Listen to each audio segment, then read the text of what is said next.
¿Qué tradiciones familiares parecen normales hasta que le cuentas a alguien más? Estaba explicándole a mi compañero de cuarto en la universidad por qué guardaba un saco de dormir debajo de mi cama, y ella me miró con una expresión que no pude descifrar antes de pedirme que repitiera lo que acababa de decir. Mi nombre es Mallory Sutton, y recién le había dicho que el saco de dormir era por si me quedaba afuera esa noche, algo que sucedía en mi familia tal vez una vez cada pocos meses, dependiendo de cómo me hubiera ido esa semana. Grace se sentó en su cama frente a mí y preguntó muy cuidadosamente a qué me refería con quedarme afuera, y le expliqué nuestra tradición familiar de los días de consecuencias. Cada mes, mis padres seleccionaban un día al azar en el que simulaban consecuencias del mundo real por varios fracasos o errores que habíamos cometido. Si olvidabas hacer tareas, perdías el privilegio de la cena porque eso es lo que sucede cuando no cumples con tus obligaciones. Si gastabas mal tu mesada, perdías acceso a la calefacción en tu habitación, porque eso es lo que ocurre cuando no puedes pagar tus cuentas. Si rompías algo o cometías un error que costaría dinero repararlo, debías hacer trabajo físico para ganar de vuelta el costo de la reparación,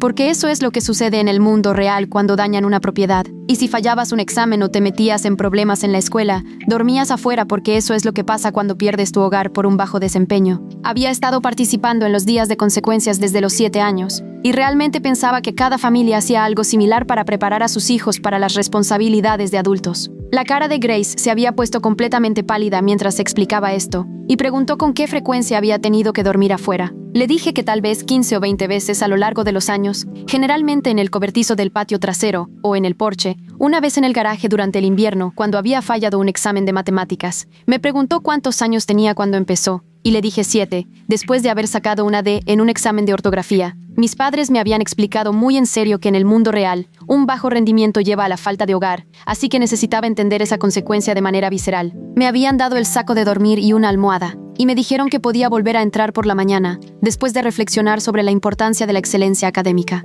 Grace se levantó y dijo que necesitaba hablar con alguien, y salió de nuestra habitación tan rápido que pensé que de alguna manera la había ofendido. No entendía qué había dicho mal. Los días de consecuencias siempre habían sido vistos como un regalo por mis padres, una forma de prepararnos a mí y a mi hermano menor para las duras realidades de la vida adulta en un entorno controlado, donde pudiéramos aprender de los errores sin daños permanentes en el mundo real. Mi padre trabajaba como consultor corporativo y siempre había dicho que su éxito provenía de entender las consecuencias desde temprano. Mi madre era directora de una escuela secundaria y había visto a demasiados estudiantes fracasar en la universidad porque habían sido mimados y nunca aprendieron responsabilidad. Habían diseñado juntos los días de consecuencias como un programa integral de desarrollo del carácter que abarcaba educación financiera, ética laboral, responsabilidad personal y entrenamiento en resiliencia. Grace regresó una hora más tarde con nuestra RAE, una estudiante de posgrado llamada Yara Osman, que preguntó si podía hablar conmigo en privado. Grace se quedó en el pasillo mientras Yara se sentaba y me pedía que explicara los días de consecuencias de nuevo desde el principio. Le expliqué todo el sistema, comenzando con cómo mis padres celebraban reuniones familiares al inicio de cada mes para revisar nuestro desempeño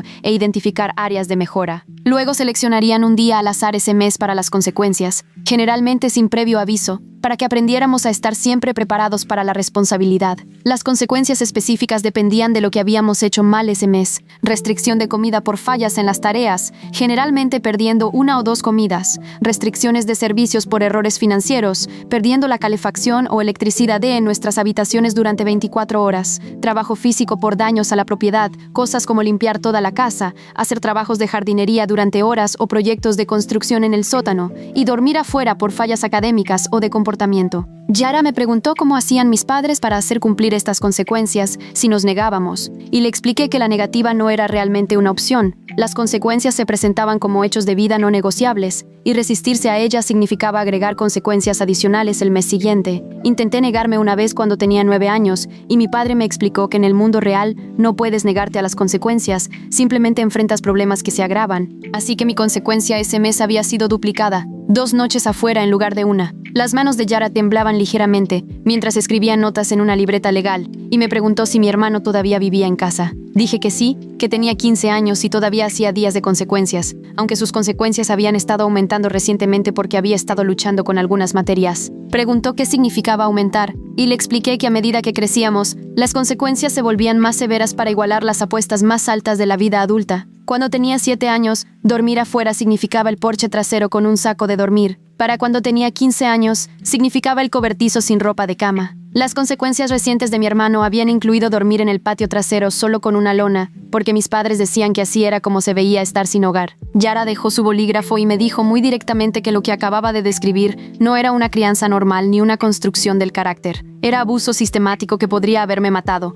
especialmente la exposición a los elementos durante el invierno. Me reí nerviosamente y dije que mis padres nunca nos habrían dejado realmente lastimarnos, que vigilaban todo cuidadosamente para asegurarse de que fuera educativo en lugar de peligroso. Yara me preguntó si alguna vez me había lesionado durante los días de consecuencias, y tuve que pensarlo. Hubo una vez que tuve una leve congelación en los dedos de los pies durante una noche al aire libre en enero cuando tenía 12 años. La vez que me deshidraté severamente durante un día de restricción de comida en verano. La vez que se me salió la espalda, haciendo trabajos de construcción en el sótano, después de romper accidentalmente una ventana. Ninguna de esas situaciones me había parecido significativa en su momento, porque mis padres las habían enmarcado como experiencias de aprendizaje sobre la importancia de evitar errores. Yara me dijo que estaba obligada a informar lo que había descrito a la policía del campus y a los servicios de protección infantil, porque mi hermano seguía siendo menor de edad y estaba experimentando este abuso. Insistí en que no era abuso, que mis padres nos amaban y solo trataban de prepararnos para la realidad. Me preguntó si alguna vez había oído de alguna otra familia que hiciera algo similar, y me di cuenta de que no. Nunca había mencionado los días de consecuencias a mis amigos, mientras crecía porque me había parecido algo privado, un sistema familiar que era solo nuestro. Yara explicó que los padres están obligados a proporcionar comida, refugio, calefacción y seguridad a sus hijos, independientemente de su comportamiento o desempeño, condicionar esas necesidades básicas a un comportamiento perfecto y usar la exposición a los elementos como castigo era un desprecio criminal a la infancia. Ella hizo una llamada telefónica mientras yo intentaba procesar lo que estaba diciendo, tratando de reconciliar 13 años de creer que esto era normal con el horror en su voz al describir la situación a quien estuviera al otro lado de la línea. La policía del campus llegó en 20 minutos. 2 oficiales que se presentaron como la teniente Ava Méndez y el oficial Rashid Williams. Me pidieron que describiera los días de consecuencias en detalle, y esta vez comencé a escuchar cómo sonaba decirlo en voz alta a extraños. Las palabras se sentían diferentes al salir de mi boca, cuando vi que sus expresiones pasaban de neutras a perturbadas. La teniente Méndez preguntó si tenía algún documento sobre lo que había sucedido a lo largo de los años,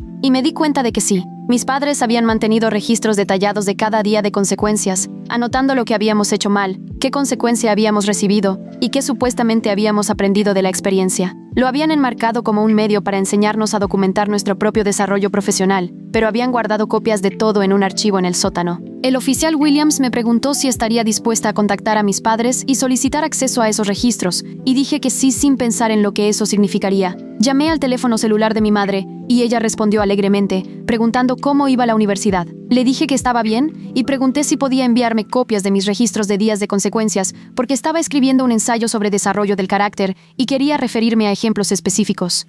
Hubo una pausa, y luego preguntó por qué los necesitaba, qué tipo de ensayo requería ese nivel de detalle personal. Improvisé, diciéndole que mi profesor de psicología estaba interesado en métodos de crianza no convencionales y sus resultados a largo plazo. La voz de mi madre se volvió cautelosa y dijo que necesitaría hablar primero con mi padre, que esos registros eran documentos familiares privados. La teniente Méndez hizo un gesto hacia el teléfono y se lo pasé. Se identificó como parte de la policía del campus y explicó que estábamos investigando un posible abuso infantil y que esos registros ahora eran relevantes para un caso criminal. La voz de mi madre llegó a través del altavoz lo suficientemente fuerte como para escucharla insistiendo que esto era un malentendido, que los días de consecuencias eran educativos, que claramente había tergiversado la situación a personas que no entendían nuestra dinámica familiar. La teniente Méndez dijo que un detective se pondría en contacto con ellos dentro de la hora y colgó. Se volvió hacia mí y me preguntó si me sentía segura llamando a mi hermano para advertirle, y me di cuenta con clara frialdad que necesitaba sacarlo de esa casa antes de que mis padres se dieran cuenta de cuán grave era esto. Llamé al teléfono celular de mi hermano Ethan,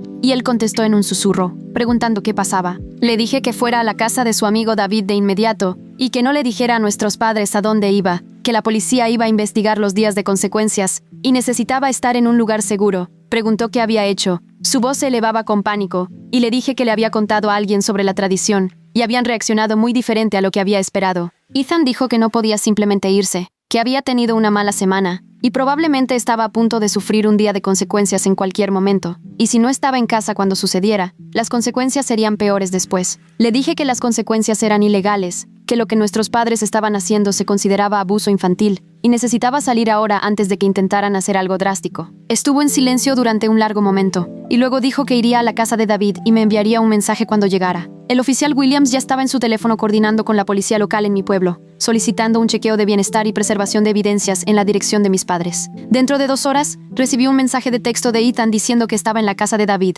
y los padres de David estaban haciendo muchas preguntas. Le dije que les contara todo, que explicara los días de consecuencias en detalle, y que probablemente CPS se pondría en contacto con ellos pronto. Él respondió con una sola palabra. Está bien, y podía sentir su miedo y confusión a través de la pantalla. Las siguientes 48 horas fueron una confusión de entrevistas y declaraciones. Un detective de mi pueblo condujo 3 horas hasta el campus para tomar mi declaración formal, grabando todo lo que podía recordar sobre 13 años de días de consecuencias. La detective Nora Kilpatrick era una mujer de 50 años con cabello canoso y ojos cansados que claramente habían visto demasiado, y me hizo preguntas que nunca había considerado ante ese. ¿Mis padres alguna vez explicaron por qué eligieron las consecuencias específicas que usaban? ¿Alguna vez reconocieron que lo que estaban haciendo era ilegal? ¿Alguna vez me amenazaron para que mantuviera en secreto la tradición? Respondí lo más honestamente que pude, explicando que siempre lo habían enmarcado como preparación y amor, que habían dicho que la mayoría de los padres eran demasiado débiles para preparar adecuadamente a sus hijos para la realidad, que éramos afortunados de tener padres que se preocupaban lo suficiente como para enseñarnos lecciones difíciles desde temprano.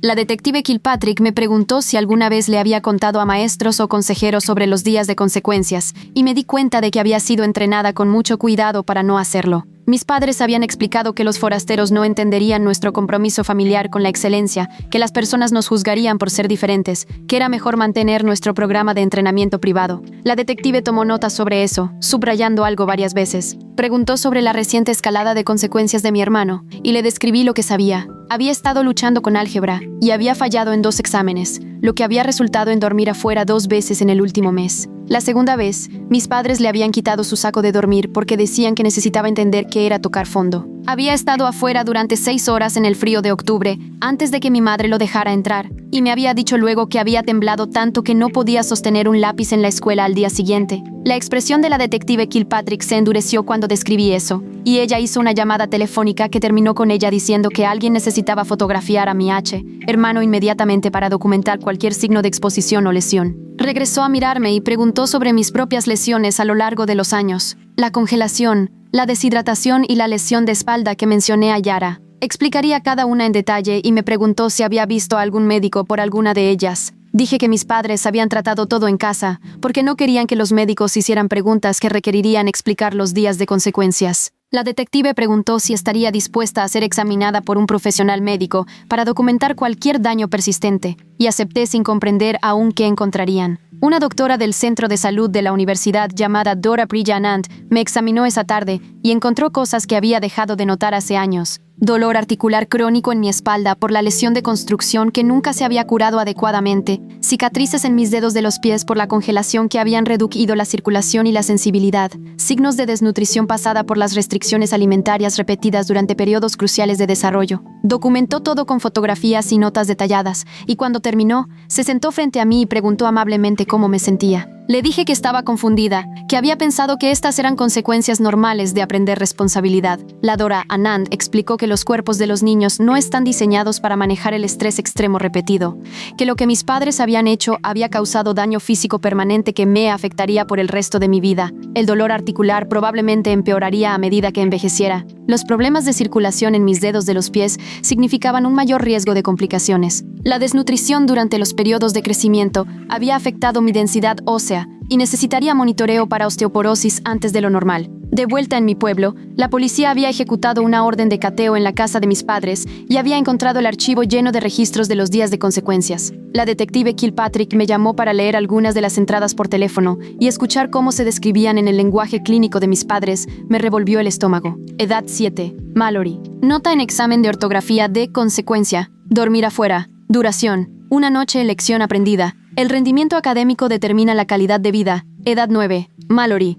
Rompió un plato decorativo. Consecuencia. Trabajo de construcción en el sótano. Duración. 8 horas. Lección aprendida. La imprudencia tiene costos financieros. Edad 12. Mallory. No completó las tareas a tiempo. Consecuencia. Restricción de cena. Duración. 36 horas. Lección aprendida. Las obligaciones laborales son no negociables. La detective había encontrado cientos de entradas que abarcaban 13 años para mí y 10 años para Ethan. cada una documentando lo que mis padres nos habían hecho en un lenguaje que hacía que pareciera educativo en lugar de abusivo. También había encontrado un diario que había llevado mi padre describiendo la base teórica de los días de consecuencias, explicando cómo había desarrollado el sistema basado en la investigación de psicología del comportamiento y principios de gestión corporativa. Había escrito sobre cómo la crianza tradicional era demasiado suave, cómo los niños necesitaban experimentar verdaderas dificultades para desarrollar un carácter adecuado, cómo el sufrimiento controlado en la infancia prevenía mayores sufrimientos en la vida adulta. Leer esos fragmentos por teléfono me hizo dar cuenta de que mis padres sabían exactamente lo que estaban haciendo. Habían diseñado un programa sistemático de abuso y se habían convencido a sí mismos y a nosotros de que era una crianza iluminada. Ethan había sido colocado en cuidado temporal de emergencia con la familia de David mientras CPS investigaba, y hablé con él por teléfono esa noche. Estaba enojado y asustado y seguía preguntando si me daba cuenta de lo que había hecho a nuestra familia. Traté de explicarle que lo que nos habían hecho no era normal ni estaba bien, que otras familias no funcionaban de esta manera, que nuestros padres nos habían lastimado gravemente mientras pretendían ayudarnos. Dijo que no sabía en quién creer ya, que los días de consecuencias habían sido una parte tan fundamental de su vida, que quitarlos se sentía como quitar la gravedad. No sabía cómo funcionar sin la constante amenaza de las consecuencias, colgando sobre cada decisión. Le dije que lo resolveríamos juntos, que nos habían enseñado a sobrevivir cosas que la mayoría de la gente no podía imaginar, y usaríamos esa resiliencia para sobrevivir la recuperación también. La madre de David, Angela Wolf, se puso al teléfono y me dijo que Ethan estaba a salvo y estaban asegurándose de que comiera comidas regulares y durmiera en una cama caliente cada noche. Dijo que se había sorprendido cuando le dijeron que la cena era solo cena, no algo que necesitaba ganarse o que podía quitarse por un bajo rendimiento. Había preguntado qué necesitaba hacer para merecer comida y le habían explicado que los niños merecen comida solo por existir, sin necesidad de rendimiento. Ese concepto había sido completamente extraño para él y había comenzado a llorar por confusión y alivio. Angela dijo que lo llevarían a terapia lo antes posible y me agradeció por ser lo suficientemente valiente como para hablar, a pesar de que claramente no había entendido las implicaciones completas de lo que estaba revelando. Mis padres fueron arrestados por cargos de abuso infantil, desprecio a la infancia y negligencia criminal. El arresto hizo noticias locales porque mi madre era directora de una escuela secundaria, y la ironía de que una educadora abusara sistemáticamente de sus propios hijos mientras supervisaba el bienestar de cientos de estudiantes era demasiado evidente para que los medios la ignoraran. Vi la cobertura de noticias desde mi habitación del campus, viendo a mis padres salir de su casa esposados, mientras los reporteros hacían preguntas sobre los días de consecuencias, y si alguno de los estudiantes de mi madre había sido sometido a un tratamiento similar. La firma de consultoría corporativa de mi padre emitió un comunicado diciendo que lo suspenderían mientras se investigaba, y varios de sus clientes de inmediato rompieron contratos porque no querían estar asociados con alguien acusado de torturar niños. Mi madre fue puesta en licencia administrativa de su puesto como directora, y la junta escolar inició una investigación sobre si alguna vez había aplicado alguna disciplina similar basada en consecuencias a los estudiantes bajo su autoridad. Dentro de una semana, 3 exalumnos se presentaron diciendo que la directora Sutton había implementado sistemas de consecuencias severas por problemas de comportamiento que incluían negar a los estudiantes el almuerzo, hacer que se sentaran en habitaciones sin calefacción y asignar excesivos trabajos físicos como castigo. La junta escolar terminó despidiéndola mientras la investigación criminal continuaba. El abogado de mis padres, un defensor llamado Gerald Vázquez,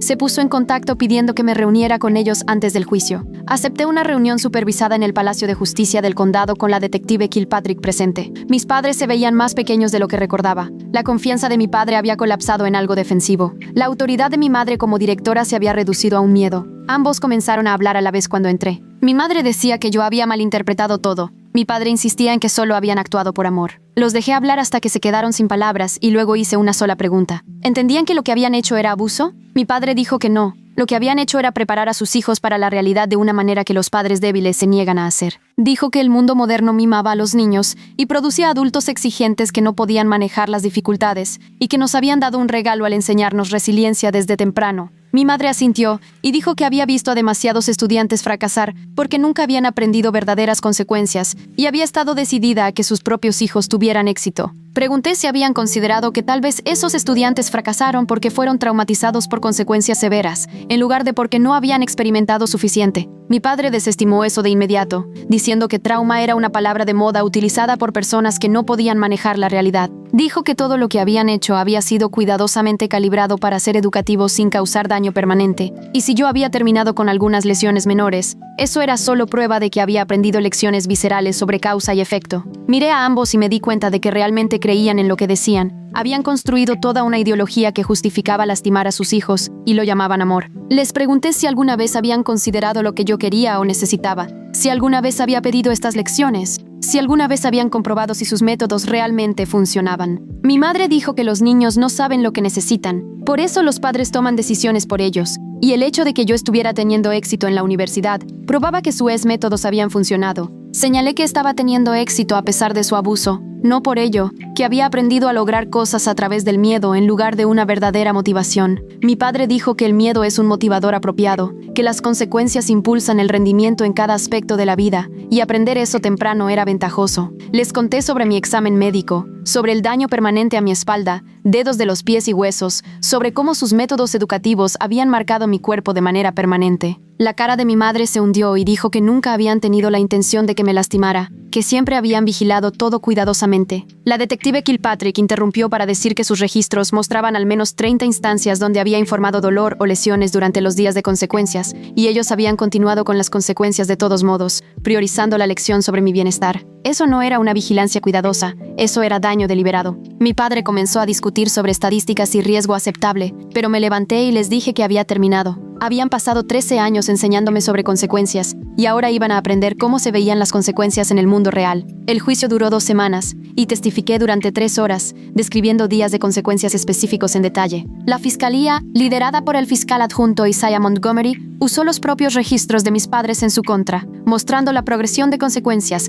cada vez más severas a lo largo de los años. Presentó evidencia médica de la Deborah Anand mostrando daño permanente. Llevó a expertos en psicología infantil que testificaron que lo que mis padres habían hecho no era disciplina ni construcción del carácter, sino abuso psicológico y físico sistemático. La defensa intentó argumentar que mis padres habían actuado dentro de sus derechos para disciplinar a sus hijos, que nunca habían tenido la intención de causar daño, que sus métodos eran poco convencionales pero no criminales. La jueza Althea Hayward desechó eso repetidamente, señalando que los padres no tienen el derecho de exponer a los niños a los elementos, hambrientarlos o forzarlos a trabajar como castigo. Ethan testificó con reluctancia, describiendo sus propias experiencias con los días de consecuencias, y el jurado se veía horrorizado cuando explicó la escalada de consecuencias a medida que crecía. El punto de inflexión llegó cuando la fiscalía trajo a 3 de los exalumnos de mi madre que testificaron sobre el sistema de castigos que había implementado en la escuela. Un estudiante describió cómo lo obligaron a perder el almuerzo durante una semana después de hablar de vuelta a un maestro.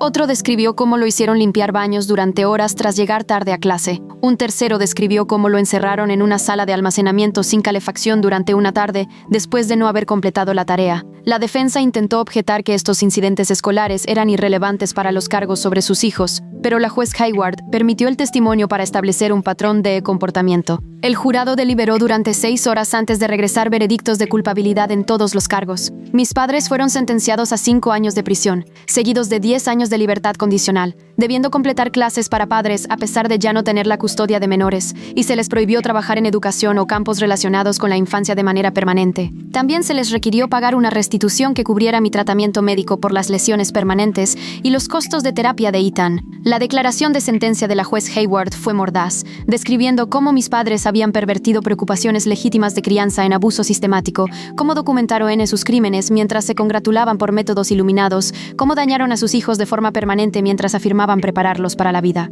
Dijo que el aspecto más cruel era que nos habían convencido de participar en nuestro propio abuso. Nos habían enseñado a ver el sufrimiento como educación y a culparnos a nosotros mismos por las consecuencias que infligieron. La sala del tribunal estaba llena de medios y miembros de la comunidad que habían seguido el caso, y escuché a alguien decir en voz baja que siempre pensaron que los niños de golpe parecían demasiado obedientes, demasiado controlados. Otra persona mencionó que nunca nos habían visto en fiestas del vecindario o jugando con otros niños, y habían asumido que éramos solo tímidos en lugar de aislados por padres que no querían que los forasteros observaran sus métodos. Mis padres fueron sacados en esposas mientras mi madre lloraba, y mi padre mantenía su rígido insistencia de que habían sido malentendidos por un sistema demasiado débil para manejar su nivel de compromiso. Ethan se quedó con la familia Wolf hasta el final del año escolar, y eventualmente solicitaron la tutela permanente, que fue concedida dado que nuestros padres estaban en prisión y yo estaba en la universidad sin poder tomar la custodia. Luchó con la terapia al principio, incapaz de aceptar que no necesitaba ganarse el cuidado básico,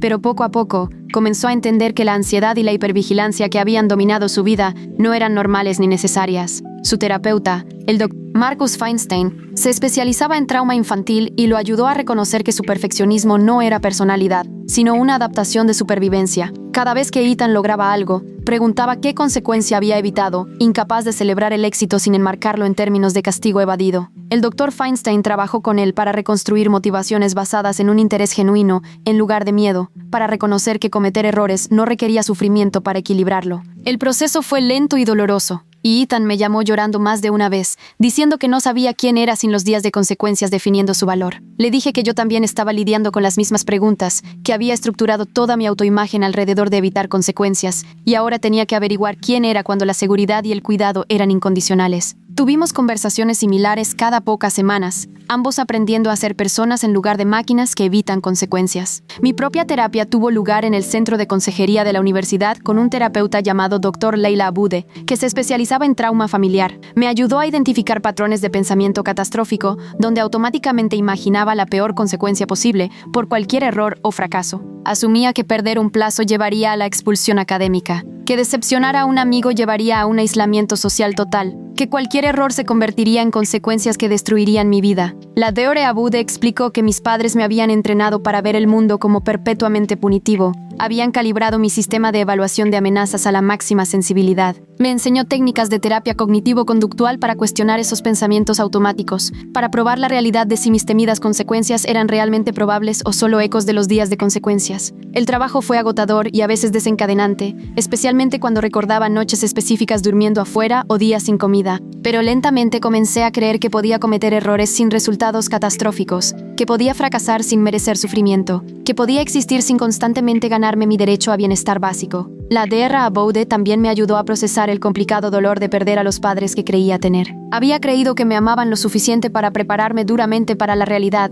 y aceptar que lo que habían hecho en realidad era torturarme desde los 7 años requería llorar a los padres amorosos que nunca habían existido. Las personas en prisión no eran diferentes de las que diseñaron los días de consecuencias. Finalmente los había visto con claridad. La atención de los medios alrededor del caso llevó a otras familias a presentarse con historias similares. Padres que habían implementado sistemas de consecuencias severas, creyendo que estaban preparando a sus hijos para la realidad de manera adecuada. Una periodista de investigación llamada Paula Thornton escribió una serie de artículos sobre el auge de métodos de crianza extremos justificados por el miedo a la debilidad infantil y al fracaso adulto. Entrevistó a expertos en desarrollo infantil que explicaron que los niños no aprenden resiliencia a través del sufrimiento. Aprenden hipervigilancia y respuestas al trauma. La verdadera resiliencia proviene de vínculos seguros y toma de riesgos respaldada, no de ser expuesto a los elementos o hambriento por errores. Los artículos de Paula se volvieron virales y provocaron conversaciones nacionales sobre la línea entre la disciplina y el abuso, sobre cómo los derechos parentales pueden ser usados como arma contra los niños, sobre cómo el lenguaje educativo puede disfrazar la tortura.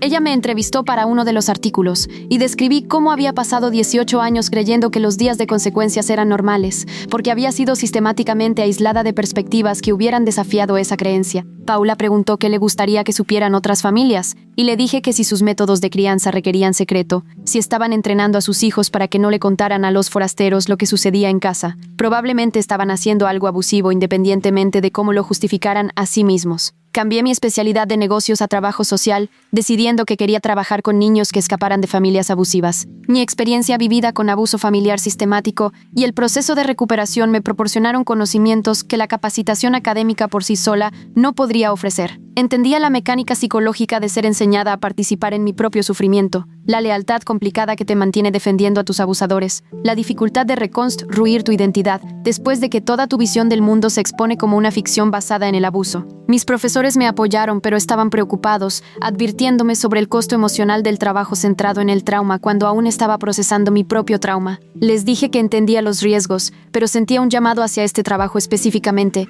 porque sabía lo que esos niños estaban experimentando desde adentro. Me gradué con mi maestría en trabajo social 3 años después y fui contratada en una organización sin fines de lucro llamada Safe Harbor Family Services, que se especializaba en niños que habían sido removidos de hogares abusivos. Mi primer cliente fue una niña de 13 años llamada Sarah Malik, que había sido retirada de padres que implementaron un sistema de puntos para necesidades básicas. Ella había tenido que ganar puntos a través de tareas y rendimiento académico para acceder a comida, su habitación, calefacción y atención médica. Cuando me conoció para la primera sesión, de inmediato preguntó qué necesitaba hacer para merecer mi ayuda, qué estándares de rendimiento requería antes de abogar por ella. Le dije suavemente que mi ayuda no era condicional que merecía apoyo solo por ser una niña humana que había sido lastimada, y me miró con la misma confusión que Ethan había mostrado cuando la familia Wolf le dijo que la comida era incondicional. Reconocí esa mirada porque yo misma la había usado, y pasé 6 meses ayudando a Sarah a entender que la supervivencia no debería requerir un rendimiento perfecto. Ethan se graduó de la escuela secundaria con honores y fue aceptado en varias universidades, eligiendo una al otro lado del país porque necesitaba distancia de nuestro pueblo y los recuerdos allí. Me llamó en su primer día de universidad y dijo que su compañero de cuarto había preguntado sobre su familia y se había congelado, sin saber cómo explicar que sus padres estaban en prisión por torturarlo. Le dije que podría compartir tanto o tan poco como quisiera, que su historia le pertenecía a él y que no le debía explicaciones a nadie. Terminaría contando a su compañero de cuarto una versión simplificada, diciendo que sus padres habían implementado métodos extremos de disciplina y ahora estaban encarcelados, y su compañero de cuarto había respondido con amabilidad e invitación a unirse a su familia para acción de gracias, ya que Ethan no tenía padres con quienes visitar. Esa amabilidad aparentemente rompió algo en Ethan, y lloró por teléfono contándome sobre ello, diciendo que no estaba acostumbrado a que la gente fuera amable sin esperar un comportamiento perfecto a cambio. Le dije que se permitiera recibir esa amabilidad, que practicara creer que merecía cosas buenas sin necesitarlas a través del sufrimiento. Dijo que lo estaba intentando, pero se sentía mal, se sentía inmerecido, y le dije que ese sentimiento se desvanecería eventualmente. Ambos habíamos sido programados para creer que el amor y el cuidado requerían precios de compra pagados en un rendimiento impecable, y volver a programarnos tomaría tiempo. Mis padres cumplieron 3 años y medio antes de ser liberados bajo libertad condicional, y su oficial de libertad condicional se puso en contacto conmigo para preguntar si quería ser notificado sobre su ubicación de liberación. Dije que sí, y supe que se habían mudado a otro estado, aparentemente incapaces de manejar el estigma social en nuestro pueblo donde todos conocían sobre el juicio. Enviaron una carta a través de su oficial de libertad condicional solicitando contacto, diciendo que completaron una terapia extensa en prisión y querían disculparse e intentar la reconciliación. Lo discutí con la Dora Abode, quien me ayudó a pensar en lo que quería y necesitaba versus lo que me sentía obligada a proporcionar. Finalmente, acepté una sesión supervisada con ellos en un programa de diálogo entre víctima y delincuente, donde un mediador facilitaría la conversación mientras aseguraba mi seguridad emocional. Mis padres se veían más viejos y disminuidos, la confianza corporativa de mi padre se había desvanecido por completo, la autoridad de mi madre de directora se había reemplazado por algo frágil. Ambos se disculparon usando un lenguaje que sonaba terapéutico y entrenado, explicando que habían llegado a entender cómo sus métodos eran abusivos independientemente de la intención. Mi madre lloró y dijo que había estado tratando de prevenir que yo y Ethan experimentáramos las dificultades que ella había presenciado en los estudiantes, pero había terminado infligiendo un trauma peor que cualquier cosa que hubiera tratado de prevenir. Mi padre dijo que su propia crianza había sido dura y había creído que preparar a los niños a través del sufrimiento controlado era amor, pero ahora entendía que había replicado su propio trauma en nosotros y lo había llamado educación. Escuché sus disculpas y me sentí mayormente insensible. Los padres de los que necesitaba escuchar esto eran los que tenía en mi infancia, no estas personas rotas que finalmente habían aprendido las consecuencias después de habernos lastimado durante años.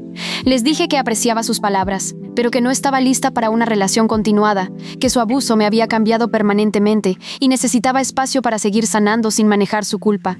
Mi madre preguntó si alguna vez podría perdonarlos, y dije honestamente que no sabía, que el perdón no era algo que les debía independientemente de cuánto terapia hubieran completado. Mi padre preguntó por Ethan, y dije que estaba bien, pero no tenía interés en contacto con ellos, que estaba construyendo una vida definida por sus propias elecciones en lugar de por sus consecuencias. El mediador terminó la sesión después de 1 hora, y salí sin sentir cierre ni trauma renovado, solo un reconocimiento de que esas personas eran ahora extrañas, conectadas a mí por una historia compartida, pero no por una relación presente. La Dora Abud me ayudó a procesar el encuentro y afirmó que no les debía a mis padres perdón ni relación, que proteger mi sanación era más importante que manejar su arco de redención. Parte del abuso es demasiado severo para la reconciliación, parte del daño es demasiado permanente para una relación restaurada, y aceptar eso no era crueldad, sino establecer límites saludables. 10 años después de esa primera conversación con Grace en nuestra habitación del dormitorio, estaba supervisando a un equipo de trabajadores sociales en Safe Harbor y consultando sobre reformas de políticas para mejorar la identificación del abuso familiar sistemático. Paula Thornton me entrevistó de nuevo para un artículo de seguimiento sobre los resultados a largo plazo para los sobrevivientes de la crianza basada en consecuencias extremas, y hablé sobre cómo el trauma había moldeado mi carrera, pero no había definido mi valor. Había aprendido a construir una vida motivada por valores genuinos en lugar del miedo a las consecuencias. Había desarrollado relaciones basadas en el cuidado mutuo en lugar de estándares de rendimiento. Y había ayudado a cientos de niños a escapar de sistemas similares a los que había sobrevivido. El dolor crónico en mi espalda todavía se agudizaba durante el clima frío, y había necesitado cirugía en mis dedos de los pies para mejorar la circulación. Recordatorios permanentes de lo que habían hecho mis padres. Pero también había desarrollado una resiliencia que no se basaba en soportar el sufrimiento, sino en saber que había sobrevivido lo peor y construido algo significativo a partir de los escombros. Ethan se había convertido en un educador informado sobre el trauma, trabajando con jóvenes en riesgo, usando su propia experiencia para reconocer signos de abuso que otros podrían pasar por alto. Seguíamos hablando semanalmente, comparando notas sobre hitos y contratiempos en la recuperación, apoyándonos mutuamente a través de desencadenantes y recuerdos, celebrando victorias en nuestra continua sanación. Ninguno de nosotros hablaba con nuestros padres, habiendo decidido independientemente que proteger nuestra paz ganada con esfuerzo era más importante que cumplir con sus esperanzas de reconciliación. Habíamos pasado nuestra infancia sometidos a su versión de amor y habíamos ganado el derecho a definir el amor para nosotros mismos ahora. Si disfrutaste esto, definitivamente querrás ver los siguientes también. Así que suscríbete ahora y déjame saber tu opinión en los comentarios.